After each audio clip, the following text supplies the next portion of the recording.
A protest is underway in areas surrounding Westbury and Sampear town in Johannesburg. This is following the shooting of an 11-year-old girl over the weekend. Well, among other things, the coloured community members are fighting the 1% race quota for employment equity that allegedly excludes coloured and Indian communities from the mainstream economy.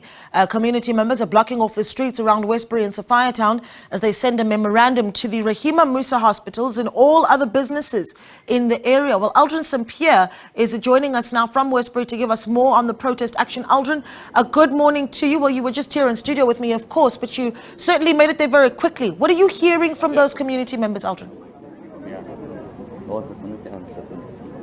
Well, right now, Naledi, we are outside the TDC office, which is a municipal-owned office. It also deals with the Social Development Department's mandate when it comes to how do you assist communities. And the community members here have decided to come to this particular facility. One of the allegations that they are making is that coloured people are not being employed. And as you've just indicated there in your introduction as well, a concern that is being raised when it comes to businesses as well that operate in the area. Why don't you have coloured people who are being employed? If you remember, the Democratic Alliance also, they've launched a scathing attack on the Employment Equity Amendment Bill, Amendment Act rather now, that has been signed by the President. And they are saying that certain people are being marginalized, and that, of course, including communities like this here in Westbury. It's not the first time that we've heard some of these concerns. If you remember, even the Patriotic Alliance, one of their issues that they were campaigning on with the local government elections was around the employment of coloured communities, and yet you still find these coloured communities struggling to find work. And if you look, for instance, at the unemployment figures as it stands currently, when it comes to the breakdown of these various demographics and the various groups, unemployment rate amongst black people at around 36.8%. As defined, of course, we still use some of those apartheid designations when it comes to race classification. So black Africans at 36.8% and the coloured people at 26.5%, which is the second highest, followed by Indians at 13.7% and white people at 7.8%. So there is a deep concern that is being raised here this morning. So let's quickly speak to Bishop Dalton Adams, who is leading the community protest this morning, but also to hand over memorandum of demands. Bishop, good morning, and thank you so much for making time for us. As you've indicated just before we went live, that this is not the first time that these issues are being raised, and yet you find yourself here again not only being neglected by business itself, but by the government. Thank you, Aldrin. It is true. I think let me start by saying the last straw that broke the camel's back is the Employment Equity Amendment Act that the President signed into law, I think, in April. You said correctly so, Aldrin, that this community, and you have been here a few times, and many of the media houses have come here with the protests of various social ills that this community has faced.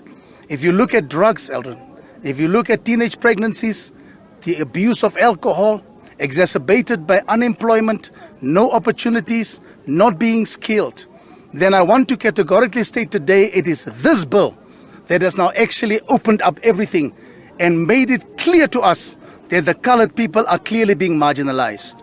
Now, when the President signed this bill into law, it went to the Minister of Labour and of Employment, Tula Singnisi, and his department. They have now given it to submit and publish the regulations. And there's 18 sectors, Aldrin, 18 sectors that are being affected. And when we looked at the targets, and there is a great disparity between quotas and targets, and we feel that what those targets that he said, that the minister said, is actually quotas and not targets. In fact, we want to say that if you look at the history of South Africa, they are saying that these targets are earmarked and directed to whites, colours and Indians. But you know for a fact that the white people benefited mostly, totally through apartheid. And if this Employment Equity Act, Amendment Act, will not much affect them, it maybe will affect their businesses, are you with me, in terms of procurement, in terms of tenders and that kind of stuff. The Indian people, they have businesses, 1.7 million of them. Yep. But when it comes to the coloured people, Aldrin, they will be the hardest hit. Yeah. And that's the reason why the communities, and this is not the first march, it's going to go all over South Africa. The colored people are feeling absolutely marginalized. Bishop, what's the next move now, considering, as you've said, that these are issues that have been raised before and you believe that they're not being dealt with properly? Yes, it's actually very discouraging. But it is this kind of rolling max action. It is this kind of groundswell of dissatisfaction.